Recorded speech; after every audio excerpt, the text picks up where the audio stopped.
So at Morgan Hunt, we get 2 days off to volunteer for a charity of our choice. The charity of my choice that I chose is Solace Women's Aid, purely because I love the work that they do, and they're actually one of my main clients as well. So I feel like, contributing to that cause is amazing for me. It's also something that I've always wanted to do, to kind of, open that kind of understanding in terms of what my candidates do on a day-to-day basis.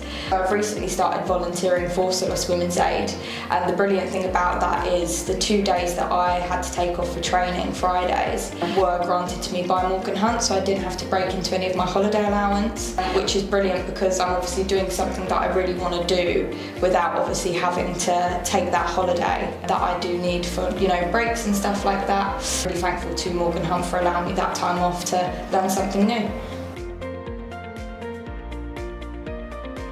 So Solace Women's Aid are one of my biggest clients. So in terms of what they do, they work within the women's space and work towards ending violence against women and girls. See, that movement is extremely vital and it goes massively underreported.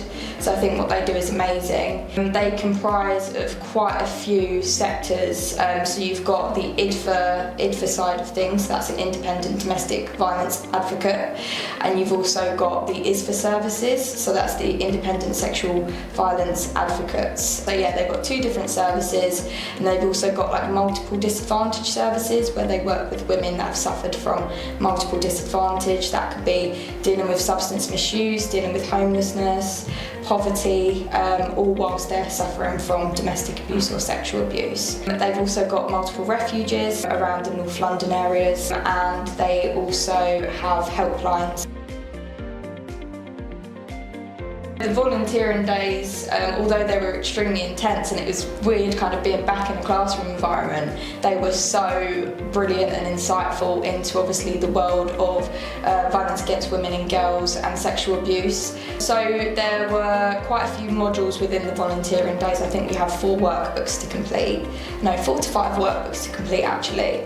Within each modules we learned about safeguarding, we learned about emotional responses to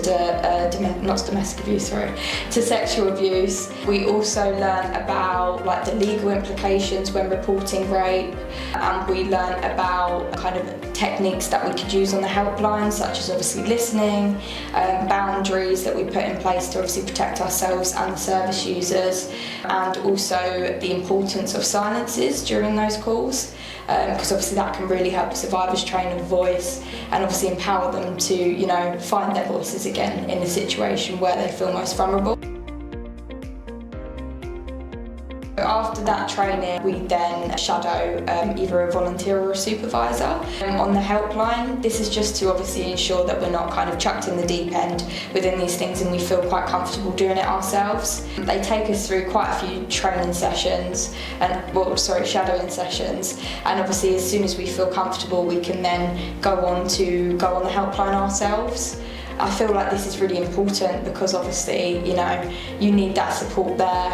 After every call, after every session, they do a debrief as well and a bit of clinical supervision, which is basically where you debrief with your manager, let them know kind of what's affected you during the shift, if you've had any really difficult calls, or if they've brought any emotional triggers up for you. And I think this is really important because you go home from the shift with a clearer head, and obviously you don't want to take on that trauma yourselves, and you want to make sure that your glass is full whilst you're dealing with people that are in vulnerable positions like reporting sexual abuse. I feel like this is an essential role for anyone that kind of wants to support vulnerable women, and I feel like it is such a positive movement for me to be able to do this, because I can obviously always relate back to my candidates and stuff, and I feel like I can give a much better service to them as well if I understand the other side of it.